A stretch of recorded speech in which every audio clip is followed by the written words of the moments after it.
Welcome to Thinking Deeply About Primary Education, the podcast that makes time and space to really think about pedagogy, teaching and learning, professional development, anything of interest to time-poor but enthusiasm-rich primary teachers. This week I'm joined by Christopher Such. Hello again, everyone. Neil Almond. Hello. And back once again, following on from his Season 1, Episode 1 appearance, Mr. Lloyd Williams-Jones. Hi, how are we doing? And together we're going to try and answer the question, how do you solve a problem like feedback? But first, Lloyd, what you reading for?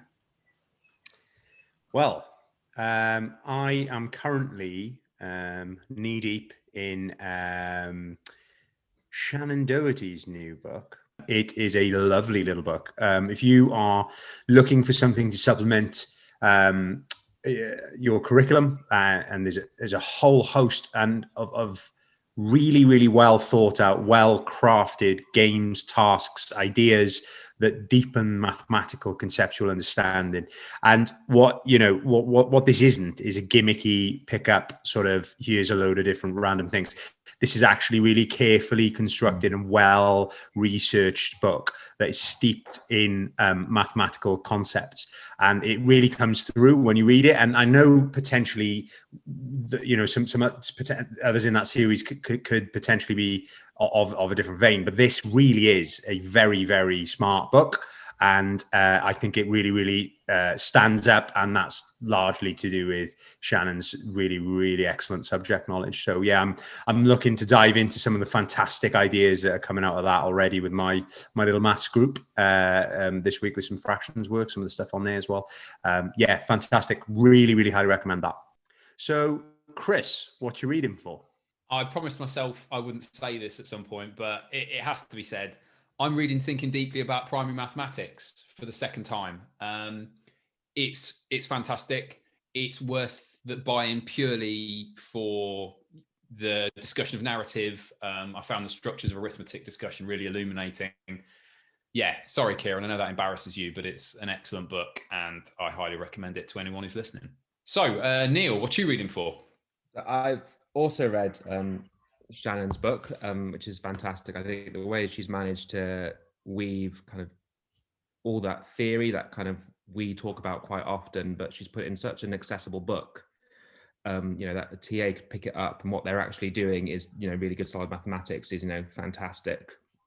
So I've had that on the side, but the main thing that I've kind of been reading this week has been, and it links quite nicely to what we're going to be talking about later on, academic paper, Testing, Quizzing, Boost Classroom Learning, a Systematic and Meta-Analytic Review. And it's a really interesting paper because it looks at retrieval practice, which everything, we all know that Kate Jones is doing a wonderful job, signposting everyone towards retrieval practice.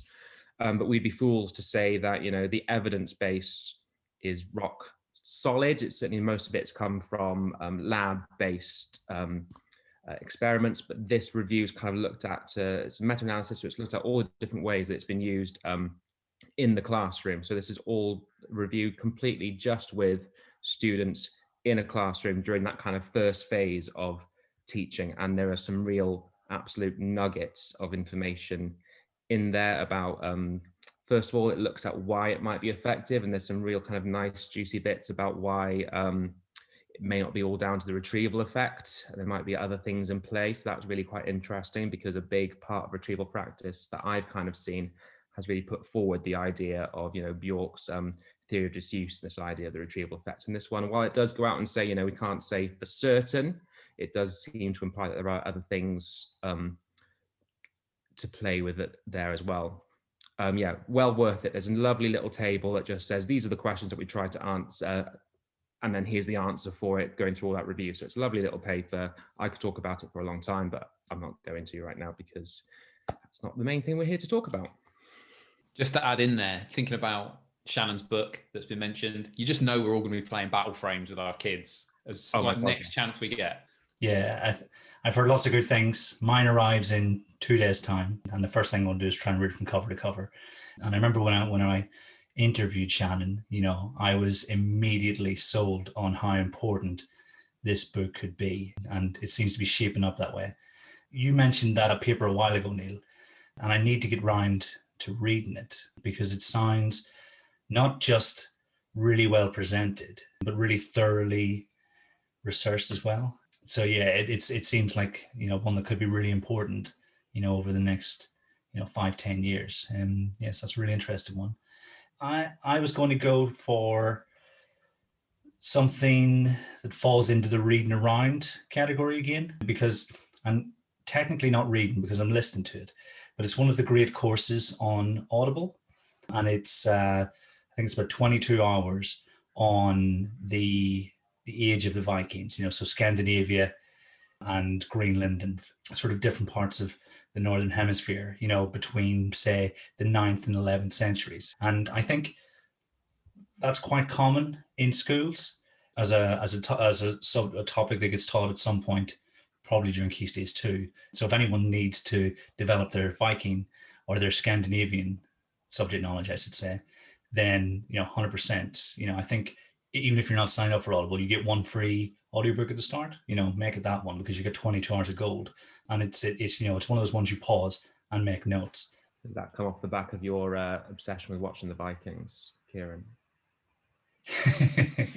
Yeah, in part. The Viking culture is a big part of Irish culture, because we didn't have the Romans, but we did have a lot of Viking stuff. So in Armagh, where I am, or where I'm from, there is a big sort of there's a big influence in sort of some of the historical sites and things. I can't remember the name off the top of my head, but we used to go there on school trips and things. You would see this mesh of the different cultures, because the stories I was told whenever I was young, they're not much different from the stories that that Scandinavians would be told, about the past. And it's just this way that pagan communities and societies, even though they were really, really different, sort of tried to express the world in which they existed, pre-Christianity and 10th century. And it's really, so I think I've always had an interest, and I remember doing a project in school on the Vikings, but the show has definitely rekindled that interest big time. I was just going to quickly say, Kieran, are you happy? You don't mind me having plugged your book? I can recommend something else if you prefer. No, thank you very much. I really appreciate it, Chris. I didn't want to jump in case anyone else was going to continue with or in case you were going to continue, but and I was on mute. But I really appreciate that. Thank you. The focus of this episode is going to be feedback, and I think it's important for a number of reasons. Partly because of its utility and the potential it has in the primary classroom, but also because of the need to understand precisely what it is. Because if we don't, we can end up with some pretty big side effects that are to be avoided. But I think before we start, I think we need to define feedback. And Neil, I'm going to throw it to you first. How would you define feedback? I would define feedback as anything that the teacher does, be it on a whole class level, a kind of small group level, or a one-to-one level, where the adult attempts to improve the pupil and not necessarily improve the work of the pupil. That's my thinking right now. Short and concise. Nice. Straight out. That's it feels to me like the Dylan William.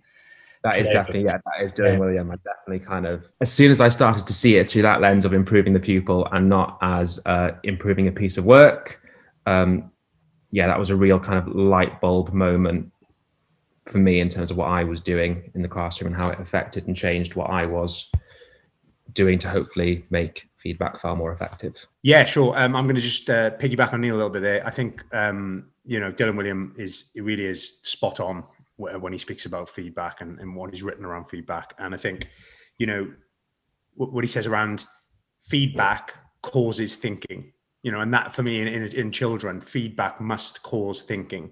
It's cognitive. I'll probably expand a little bit more later on that. But in its essence, it's sort of reduce it down to its simplest sort of definition. I think it's that it causes thinking in the learner. The only thing I think I'd add to that potentially is that when we see, when you learn about systems that are chaotic and you see that how they related to feedback loops, there's a fantastic element of this in that you realize, as I say, because of the relationship with chaos theory, you realize that feedback ends up with relatively unpredictable outcomes, so that minute changes can lead to these incredibly dramatic outcomes.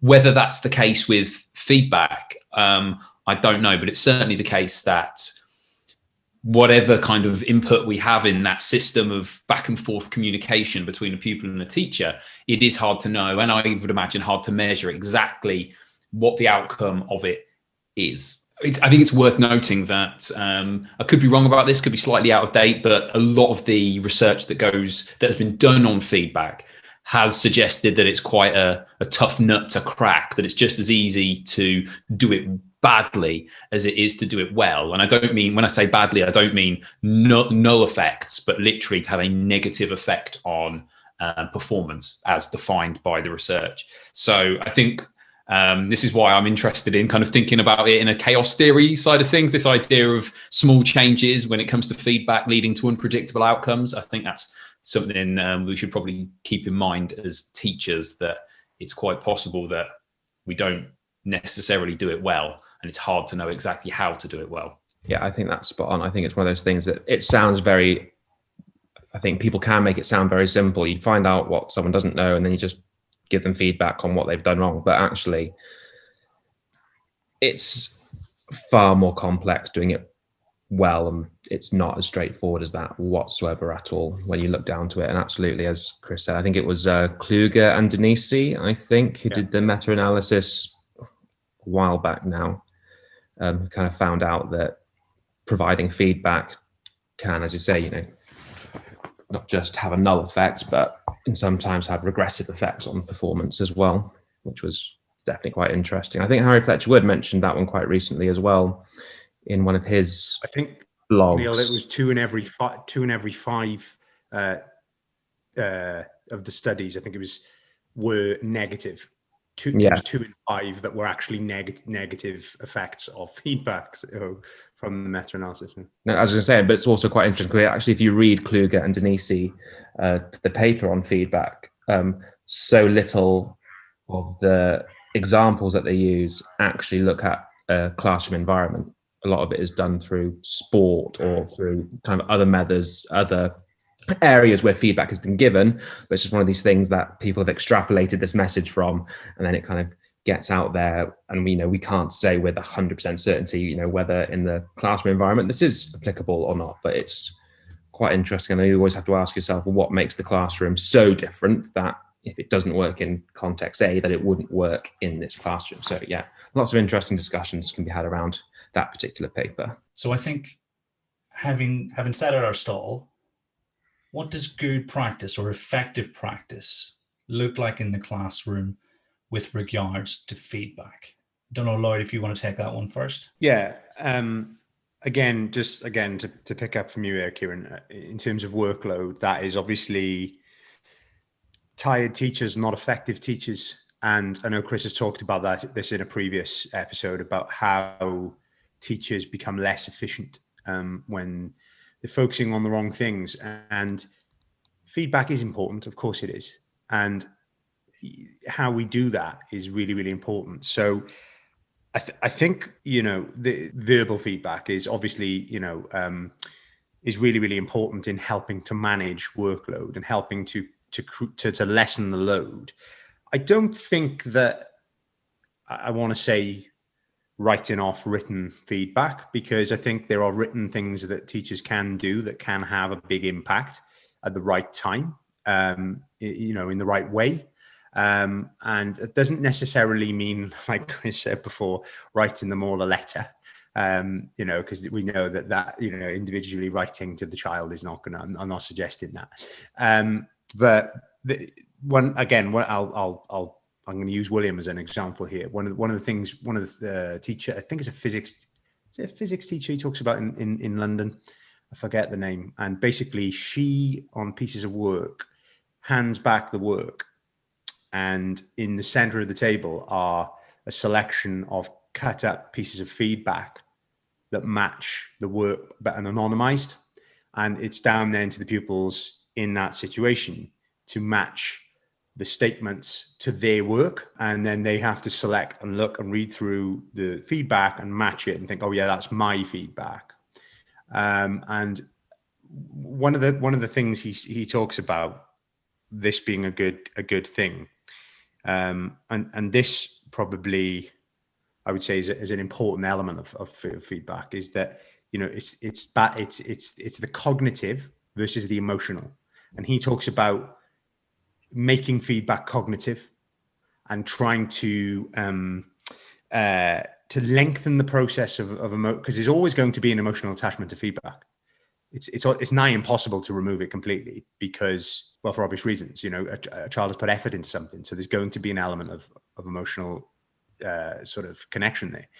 But this idea of it's almost making it further away from the emotion, and this idea that it anonymizes the feedback a little bit. It puts their cognitive sort of attention on finding which one's theirs and not actually caught up in ego involvement, whereby they are then focused on what their partner got and how did their partner get on. Because, and I'm sure we'll talk about this later, peers are a massive factor, I think, in the classroom on feedback, and kind of enormous impact on that. So I think that's really pertinent. So for me, that was a nice strategy, but I sort of was thinking, how else could that be maybe utilized? Perhaps it was, and I don't know the best way to do this. It's a seed in my mind at the moment of how that could be adapted. One thing, maybe a piece of work coming back and maybe the relevant, like 3 questions underneath the work. Now, again, I realize that if you were to do this individually to every child, this would be, you know, quite a burdensome workload. But I don't know. Maybe there's ways of working it to make it more group led or something, where children decide which question actually is best to relate to the piece of work that they've done, to get them again to focus on the cognitive side of things, not the emotional side of things in the comparison with peers. I think the temptation when it comes to feedback, thinking about what works, is to start saying a list of not this and not this and not this. So I think you've done well, Lloyd, to actually point out some like really positive stuff. So if I might just add a couple of things there, I think, and this is something that's always been a bit of a failing of mine generally when it comes to all forms of feedback, written, spoken, etc. I think you need to be quite disciplined in what you do. If there are 3 or 4 things that are wrong, or that you want to change in a piece of writing or a bit of mathematics, whatever it might be, you just have to pick one. You just have to live with the other 3 for the time being and move on. So I think being disciplined and, you know, saying what's the highest priority, I think that's important. Where possible, I think it's a very difficult balance particularly when it comes to dealing with feedback on writing. But where possible, you want to give messages that are quite general. I mean, and that's quite a hard thing because you want to give feedback on something precise, but then you want that to be more broadly applicable. So, for example, if you want to suggest that a child's language choices or a particular metaphor doesn't work, you might just want to say this metaphor doesn't work, reconsider. But then you want some message with that, as Neil says, that changes the learner, that allows them over the longer term to say, okay, so how do I make sure my metaphors work? What should my metaphors be doing? So that's something to bear in mind. The last thing I mention is, ironically, that I think feedback, for obvious reasons, needs to be concise. I think for me, it's really understanding what it is that you're giving feedback and the state of knowledge that child has. I know Dylan Williams says something similar, like instead of just marking it and writing a dot or a cross next to 4 incorrect questions and whatever, it's far better to say, well, actually 4 of these are incorrect. Go and can you go back and find them? And that's great if it's the kind of careless error that perhaps someone who's just decided to fly through it has gone through.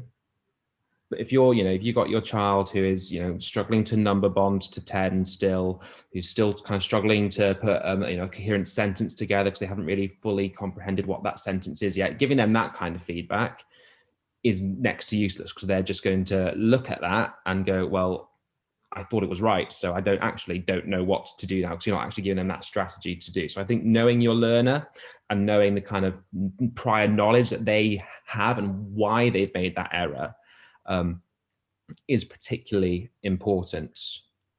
Going back to what Chris said, I think that concise, absolutely. But I also think sometimes when you're going around, especially this, and I'm awful at this, so it's something I'm kind of the next week when I'm back in the classroom now, it's like I really want to notice and really practice.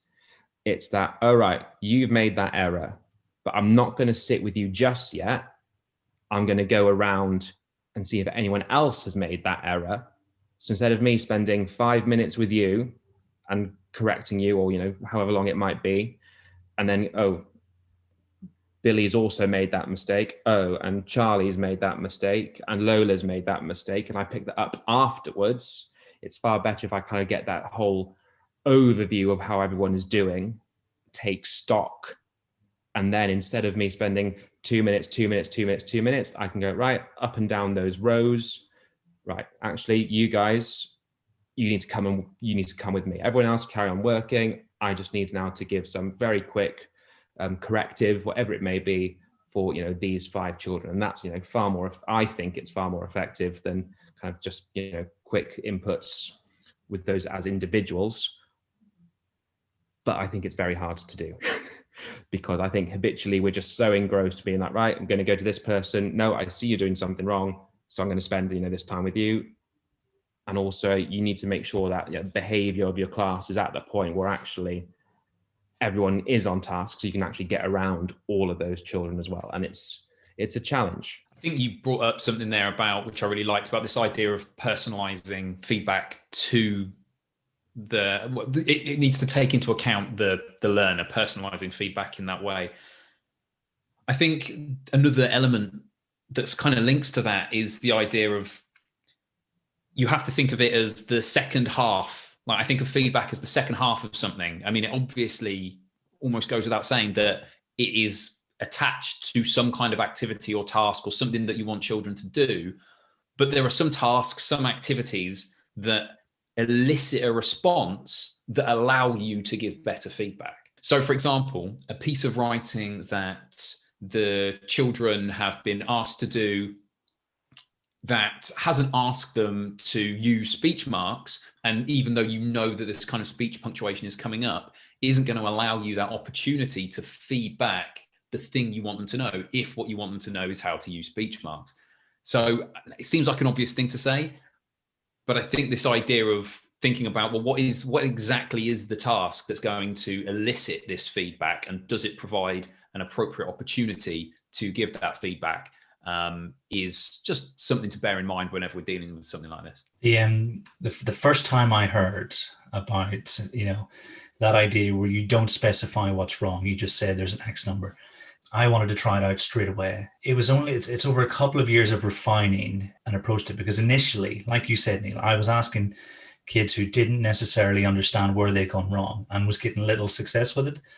But now, as part of my, like saying, my turn, your turn is a big part of my instruction. A model, and then we'll have that sort of that mimicry phase. And when the boards go up, I will sometimes say to someone, okay, so if there are, say, 4 steps to the process that they're learning, I'll say one of the steps is wrong. Can you spot which one it is? And then that way they think, like, I'll give an example. I was working in base 2, exploring base 2 with a group of sort of secondary age pupils, and they had written, for the number 9 in base 2, they'd written 8001. And I said to them, you've almost articulated, you've almost expressed this in base 2, but I want you to think about my instruction. What mistake have you made? And then they instantly, it was online, they instantly came back with the 1001. And so it was almost making them aware that, in the right moment, you sort of just make them aware, actually, and it can be a very quick back and forth. I think that can be quite powerful, because quite often, I think I mentioned this in Thinking Deeply, if we're working through something, I will draw attention, maybe by labeling sort of some of the bigger ideas. where regrouping is necessary, where we need to take account of a law of arithmetic, why we've done something.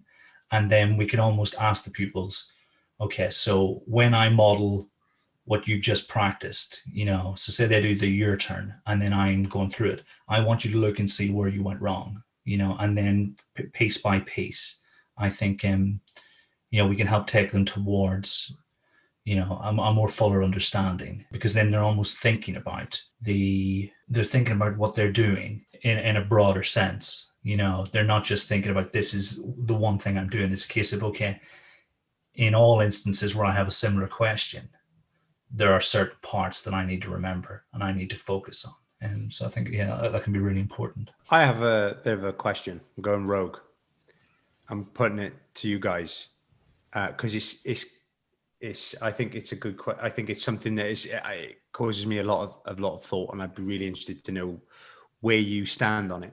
So feedback, we say it's Neil. You said, we talked about it's about the learner. It's about the learner doing something, changing something. Well, let's go a level deeper and think about their motivation to change and to follow what you've asked them to do. And I'm going to pick up from Peps McRae's book, and just focusing on attribution and sort of how children perceive effort and why they would want to act on the feedback. Where does praise fit into this? I was listening to Michael Childs and Emma Turner talk about this, and Emma asked Michael about praise, and sometimes you need to just say, well done. Do you agree with that? Or would you say, or is it about the culture of, are you praising what is expected or you are praising what is good?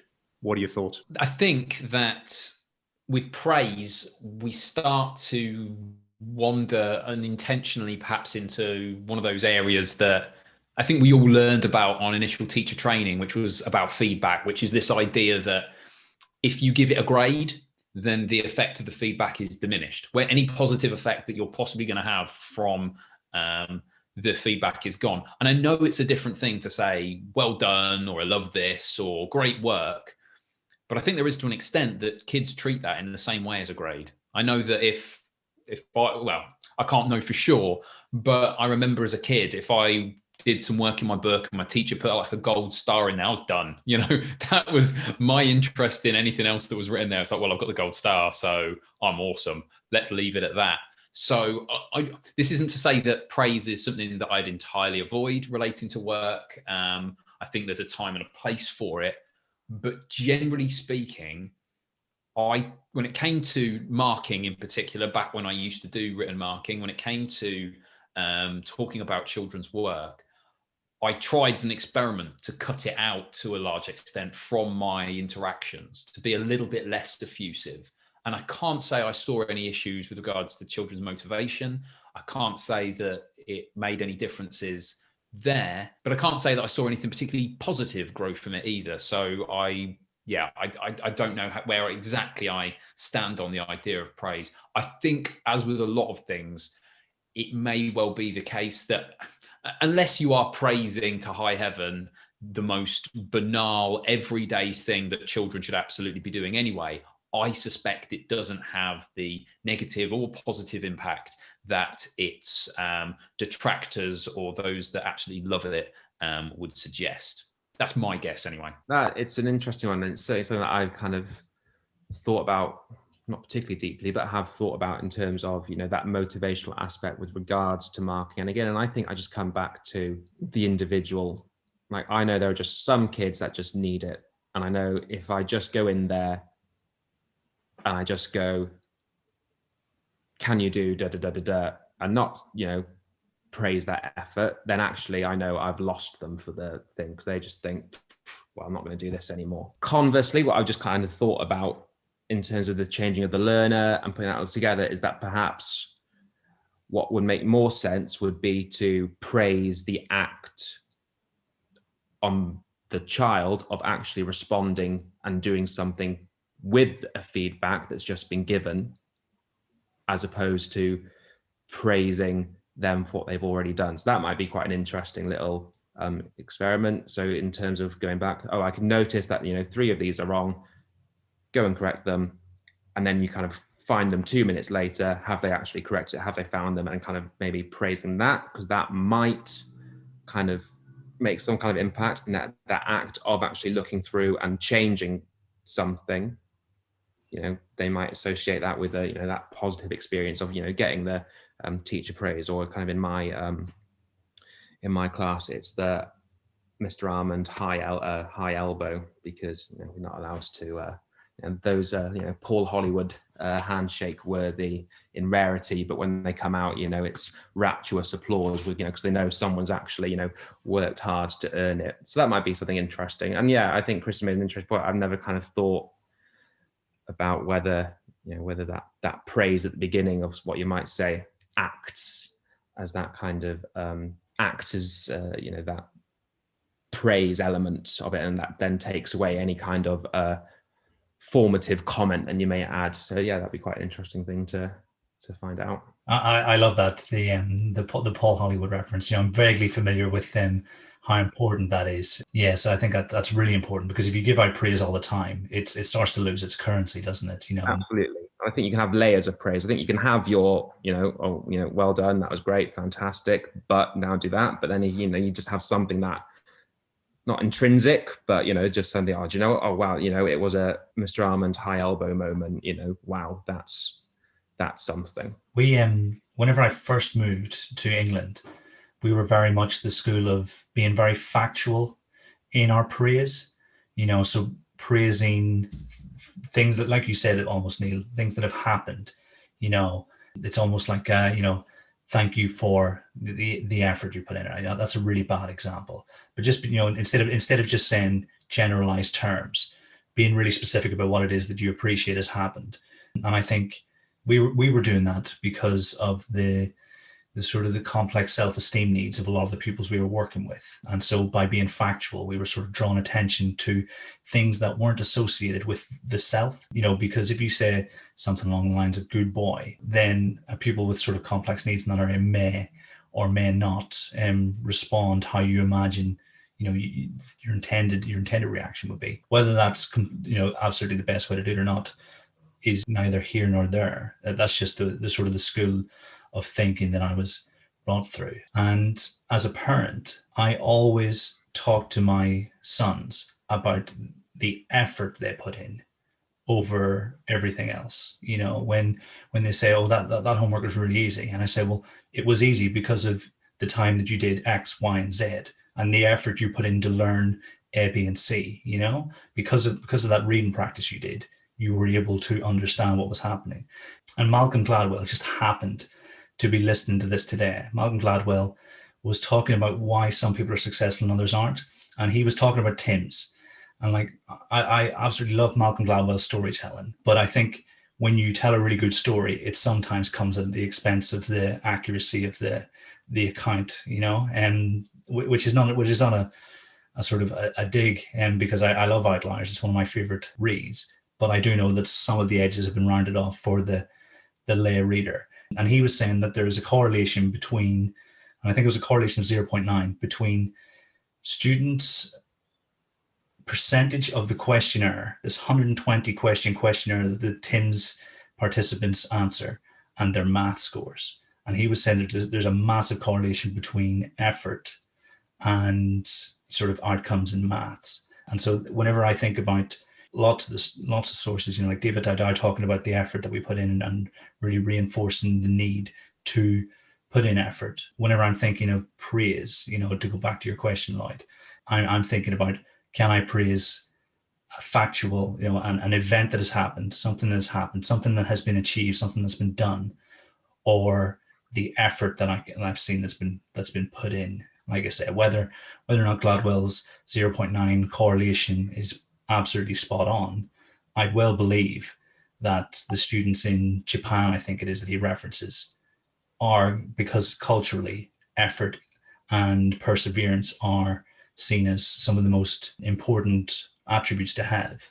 I could absolutely see that panning out if I were to go further into the sources. If I can take the discussion on praise just briefly in a slightly different direction by talking about a couple of anecdotes. And again, I know the plural of anecdote isn't data, but I'm going to go there anyway.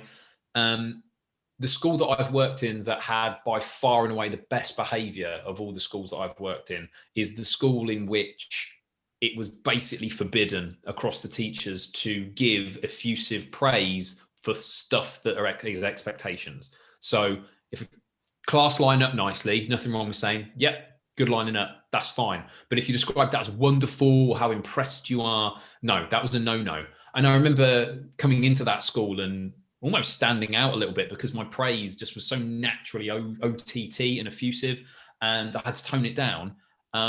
Again, whether that's correlation, whether that's just coincidence, who knows? But it's something that I've borne in mind since then. The other thing to note is that thinking about praise, I worked with a student who always took or got in the habit of taking their book whenever they'd done a good piece of work to some random teacher around the school. Sometimes it was their teacher from last year. Sometimes it was an adult that they worked with on other occasions. And over the space of a year, I effectively had to wean this child off going for praise every single time they basically did their work, that they'd done the basics. And the difference in this child's, her self-efficacy or how she saw herself and the extent to which she was willing to persevere with tasks seemed to massively change as she got to the point where by the end of the year, she just thought, oh, this works for me.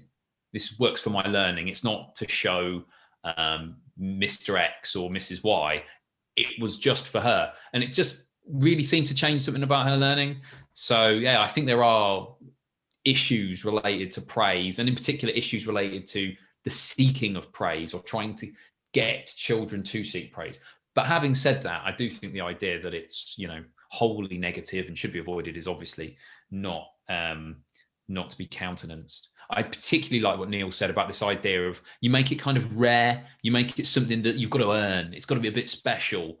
And then, yeah, I think then it has a value. I think when it's, it's like currency. You can devalue it by using it too much. I think I'm gonna go back to Peps's book again, because I think and I'm going to quote him directly here because I think this just sums up beautifully what we've been talking about. And I apologize for maybe Kieran hijacking the discussion a little bit here and taking it off and segue. But I do believe that this is big part of feedback. Praise is a big part of what we do in primary schools, right? And I don't think there's a lot of conversation around it that I've been quite privy to, really. And I'm quite interested in, Neil, I know you saying there, really interested to see you take us a bit deeper, about. But he says, and I'll quote, "To maximize expectancy, we must help our pupils understand that failure can be changed and success can be sustained. We must help them develop accurate attribution." And it just sums up everything everyone was saying there. And he gives 3 ways to achieve that. Stabilizing the environment. So reducing the external factors. Chris, reducing that child going to see the other teacher with the book. Do you know what I mean? Reducing those external factors. So removing that in a sense. Assigning attributions. So regularly pointing out sort of causes of success and failure. But then drawing it back to effort and saying, well, can you, Kieran, you're talking, see how the effort here has caused this. So making it very explicit to them that is the case, that is what it is. And finally, Neil, you were talking about he says spotlighting improvement. Again, looking back at progress over time, and seeing that proficiency is malleable. So again, where you've gone, right, go and do those, you've got 3 wrong and they've got 3 right, is spotlighting it. So you've perfectly exemplified the 3 sort of points that he said about for achieving sort of accurate attribution, which I don't know, I was just reading that the other night and I thought that fit quite well with feedback. So. It's a beautiful little book, that, isn't it? I literally love it. I have read that book about 4 times already. There's notes all over it. I'm like, oh.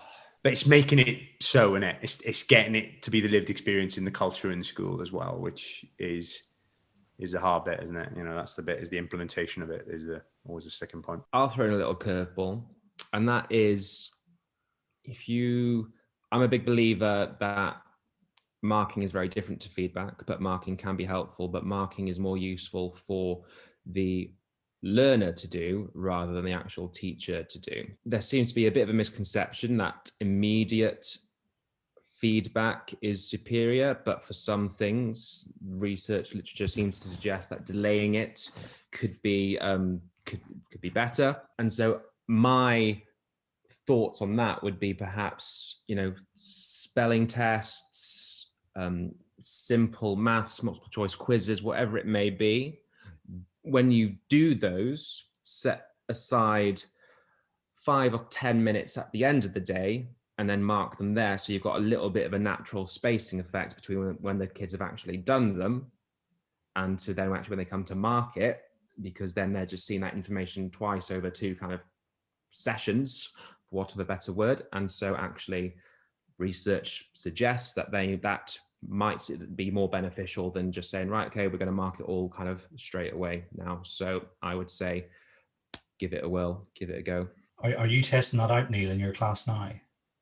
Not yet, because the kids aren't quite where I want them to be with everything right now, and we're still kind of settling in and everything like that. But certainly after the half term, it's going to be something I'll be quite interested in doing. Excellent, because that could be quite good timing. Because if I ask you how it went in the last chat before season 3, then teachers will have a week or a weekend to think about whether or not it's something they want to invest their time in developing in 2021-22. So that's perfect. Our own little case study. It sounds like I have to now write this down so I don't forget, and I've committed myself here to actually doing this. So that'll be good, a little fun. That's a rookie error. That is a rookie error. You don't commit to actually doing anything. Well, don't worry, there's a video and an audio recording too, so you don't need to write it down. Thinking about what Neil said there, it's just triggered something. It reminds me, it's from this same kid, actually, the one that took their book from class to class, is that we did not quite spelling tests, this sort of thing, but I remember one time we were doing some maths bits and pieces, and I just wanted the kids to mark it for me to save me a bit of time. And this wasn't an intentional strategy. This was just the nature of the beast, that they did it. And then after half term, we came back to it and I just read out the answers, talked about where they'd gone wrong, and they went through it. And usually this is a kid that would just fly off the handle if they got something wrong, tantrums. I mean, she was amazing, but she was hard work. After this half term, after this big old gap, none of that emotion was there. She, like, the frustration and the hard work that she put into it had just died out. And so that when I gave this bit of feedback relating to this maths test, effectively, she was just ready to take it on board. It's like, oh, I should have done that, should I? It was like she wasn't, she was still invested in it, but that potential for frustration had just dissipated. I don't know whether that's potentially one of the reasons maybe why this spacing effect, if you want to call it that, with regards to feedback, might have a bit of benefit. Maybe it allows children to distance themselves from the work a little bit so they can just reflect on it in a little bit more, in a slightly more emotion-free manner. Yeah, potentially. I'm looking through the notes that I've got at this particular bit of it, and it just kind of like one of the things that I've written down was that so it just gives time for those pupils to forget that they got the answer wrong. And so as I say, I think that kind of links in quite nicely, because they haven't just found out that they got the answer wrong, they've had that time to forget about it effectively. So when they come back to it later on, they're like, oh, well, I got that wrong, but that was an hour, 2 hours ago. So what, we're moving on. So yeah, I think it's quite an interesting little idea. And I don't want to make this about kind of what I've got, but my notes are very much from the blog that I wrote, Kieran. So I'll put those in the show note. That can go in the show notes for people who want to have a look at this. Please do. It's a cracking blog, and one that everyone should read. Yeah. Last tiny thing, super practical little thing. And maybe this is just a bugbear of mine, and it absolutely directly relates to feedback. When you're giving kids feedback on something like a quiz or a test, or you're just going through answers, and you get some kids in the room that start going, yes, when they've got something right. Do not let that happen. Immediately, day one, when you start the year, nope, not having that, because the way that treads on the children who have just got something wrong, it seems harmless. It is not harmless. that absolutely crushes every child who's just got something wrong. So I know it seems like a really petty, tiny thing. Don't let that happen in your classroom. I think Chris absolutely spot on it, and it goes back to that ego involvement again, doesn't it? Do you know what I mean? In terms of children, the peer factor going on there, it's a massive thing.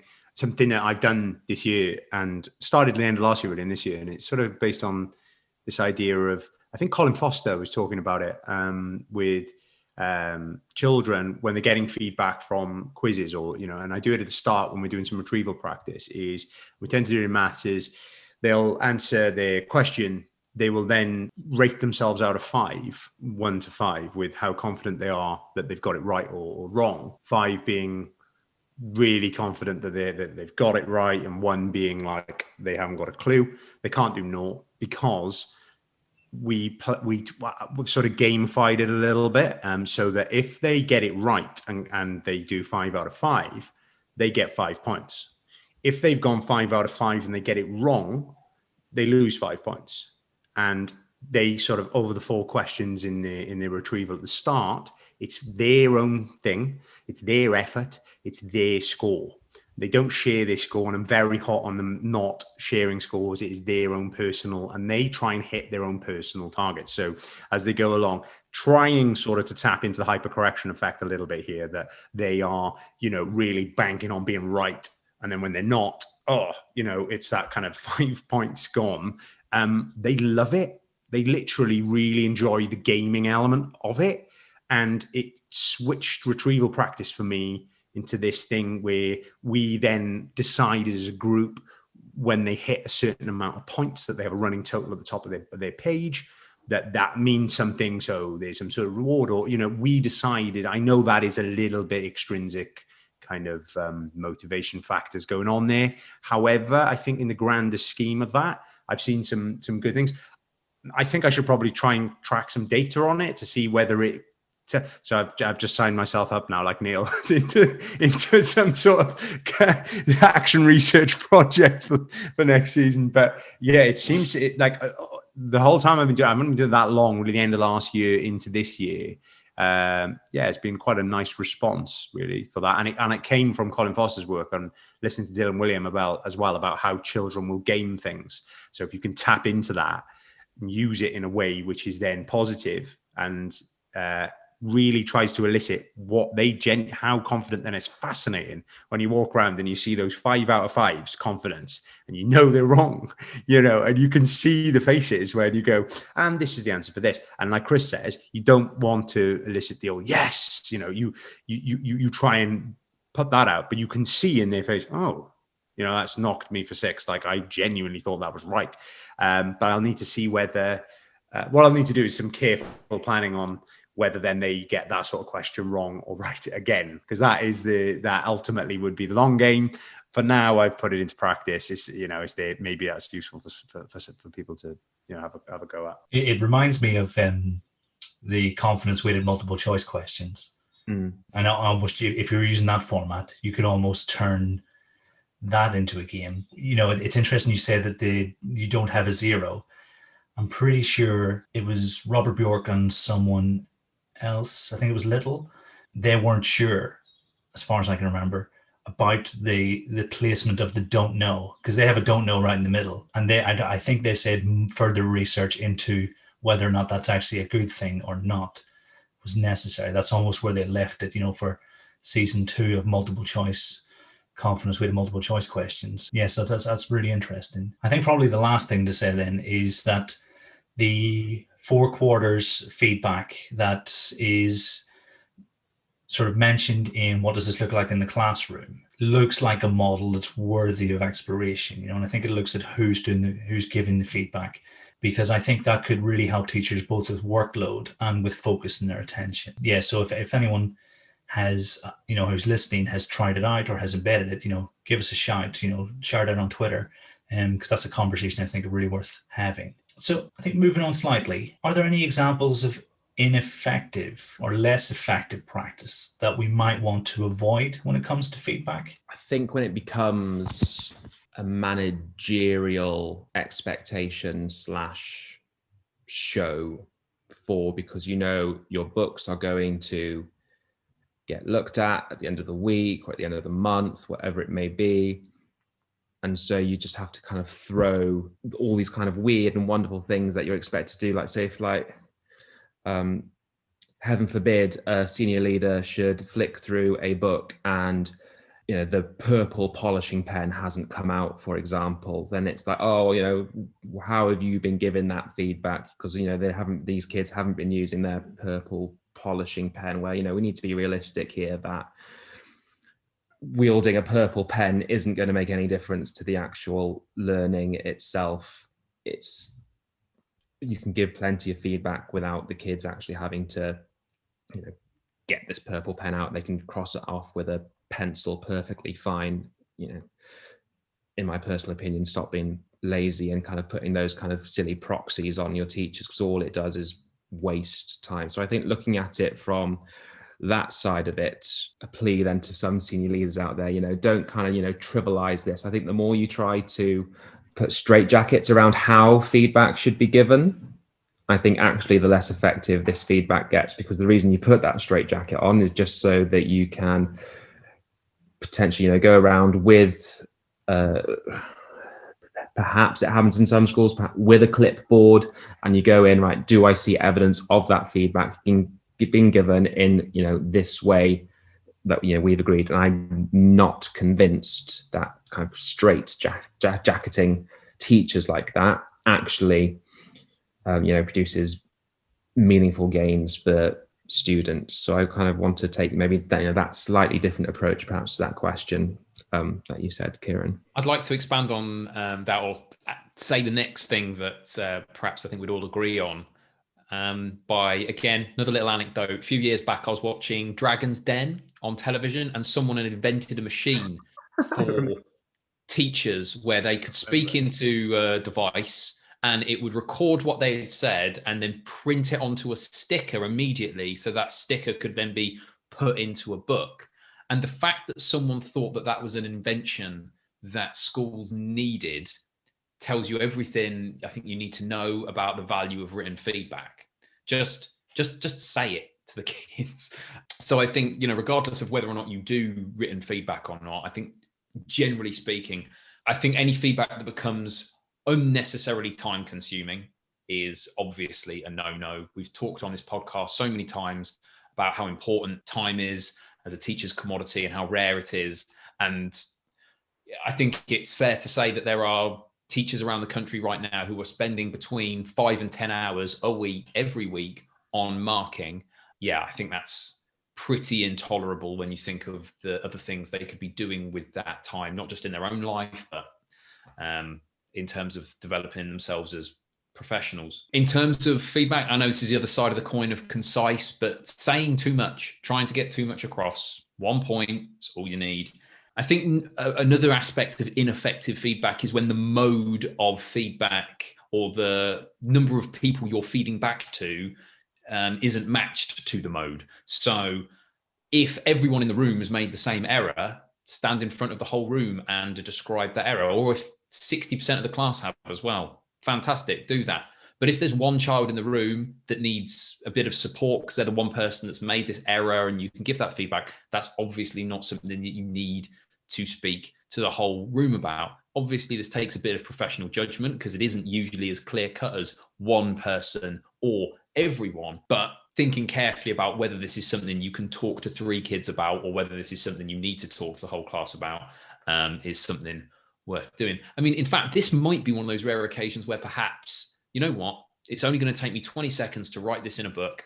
I'll remember that I'll remember to do it if I do it now, and it's just one kid, then why not? I think it's easy to end up with like a blanket ban on marking, which is probably almost as counterproductive as the idea of saying you have to do this much and you have to do it that way. Thinking about just, I know we've mentioned him so much, so it's becoming a bit of a theme, but I'm going to say it as well. I think it was Dylan William who said that marking was one of the most expensive PR campaigns in public spending history or something along those lines, when you calculate the amount of time that teachers spend on it and how much they are paid for that time. It is crazy. I would also add any part of your feedback system that requires teachers to spend lots of time at a photocopier and then at a strimmer, be it your way of doing peer feedback or any of these other things, is probably a no-no. If photocopying is involved, find a way to do it without the photocopying, not just because it's a waste of paper, but also, again, it's a waste of time and it can become quite a burdensome and demoralizing administrative job for a lot of teachers. Yeah, if in doubt, make it a conversation. Definitely no photocopying. What I was going to say, Chris, was I'm going to jump onto the side of the fence a little bit now, in a sense of lots of people shift into whole class feedback models. Great. Yeah. You've just touched on something that I think is problematic in that model. I like the model. I advocate the model, and I think it can be done extremely well. Went to see Claire Seeley's school doing it. Fantastic. Very, very smart. Very clever. Took a lot away from that. What I will say is when you have that and you are looking for themes, like you said, the modality then, how much we're looking for you, what are we drawing out and drilling down on? Because ultimately, again, a thing to avoid in feedback, we're on things that we don't want to do. We don't want to just mark work and then there be no response in the instruction, in terms of what happens next, because ultimately that's why we do it. That's what feedback's for, so that we can then amend instruction and what have you. So where teachers have moved to, or schools have moved to whole class feedback models, and I've seen this firsthand, where there are teachers who are less confident at drawing out the themes because their subject knowledge isn't there, and because it's actually quite hard at times to look at 30 books and go, here is 4 themes that have come out of these, and we've all seen those lovely sheets that have gone around Twitter and all the other, and everywhere else, with the boxes on to focus on things, which are great to, to guide thinking. And I know there was lots of debate around whether you actually need those or you just need a blank sheet of paper to write things down on. Whatever you choose, the fact remains that if your teachers aren't secure in subject knowledge and aren't able to really carefully, diagnostically and surgically pull out what it is that needs to, as a commonality, as a theme, be focused on, you get what Chris is saying, you get those pitfalls then. So I think where schools are moving towards that to help teachers to balance workload, let's be extra cautious that they are supported with CPD, that they are supported with modeled, helped team, done it in a team, showed, right, yeah, and actually have that. That's the bit you want to talk to sort of teachers about. It's not like Neil said about picking up and looking for purple stuff. Be forensic on that process. Go into and speak to those teachers and go, sorry, so let me just look at this book. So why is this still coming up as a theme every week? Like, is there a reason for that? Have you addressed that? Because that's more meaningful in the instruction process than that. So I would say, yeah, maybe be mindful of that. Yeah, I think that's a really good point, Lloyd, because I certainly know it's very easy, I think, when you go to a whole class feedback model of then some teachers thinking that, well, that means that I don't have to look through the books at all, which is obviously, not the case. You need to be there. You still need to read the work that children produce. You might be able to get through some of them during the lesson and provide live feedback. Absolutely do that. But literally at the end of the day, you still need to take those books in and glance, and as you say, to find those commonalities. And I think, a potential thing that leaders do need to look out for is that some teachers don't assume that you can just then not look at work at all and then just, provide any kind of feedback and just say.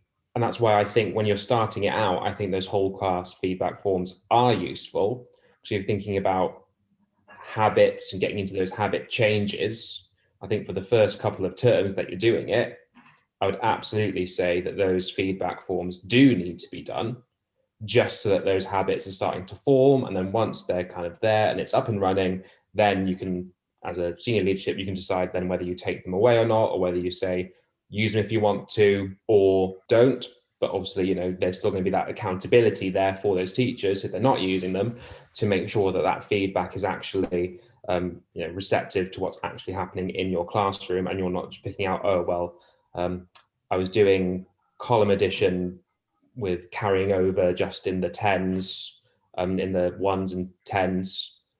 So I'm just going to throw some random question roughly to do with that in the hope that that somehow sticks and acts as feedback for the rest of the class. That's not particularly effective either. I love what Lloyd said about the idea of that needing to be something that's trained, that needs to be part of CPD. Just quickly add, I think a really great way to do that would be to say, here are 10 books on a table in a hall once we can all gather together and be back together as schools to doing CPD all in the same room.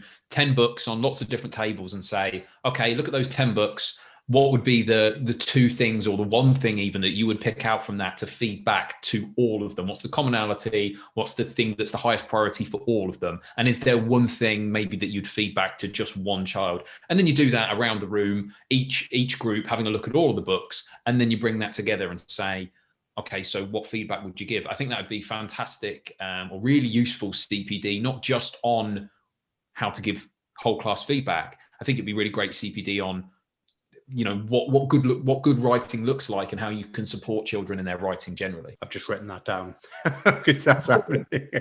But like, again, go back to what Matt Swain says. You practice it with the staff first before you do it with the children, and before you try it out on the children. Practice it with your staff before you roll something like that out. That'd be a nice thing. When I know some people will be listening have rolled it out, and if it is. But it's nice, isn't it, to think, have some deliberate practice actually. So I was actually going to use, because it was something Chris mentions all the time, your one, Neil, about making sure we look at the books. So I think I'll probably shift to something on a larger scale, because I think where we stand now with the inspection framework, and correct me if I'm wrong, schools will be held to account for the systems they have articulated in their policies. That's where we are. I think we don't know enough for certain about feedback for us to consider it part of any inspection framework at all. We talk about being evidence informed.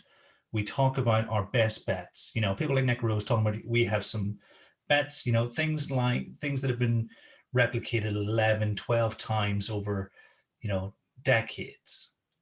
We should be focusing our attention when we hold schools to account on those things which we know will have the greatest impact. We've had a massive conversation here, and I think all of it really, really useful. But going right back to what Chris said at the start, can we hand on heart say that we know for certain if we do any of these things, it's actually going to make a difference to our pupils? And yet we're holding our schools to a standard that we're not necessarily 100% certain we can actually trust.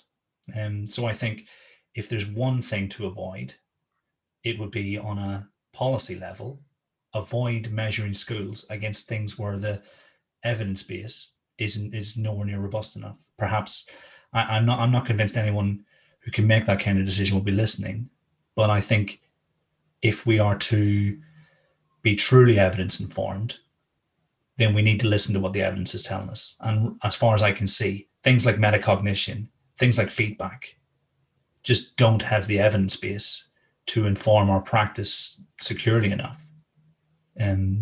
So that's what I would avoid, but I can't.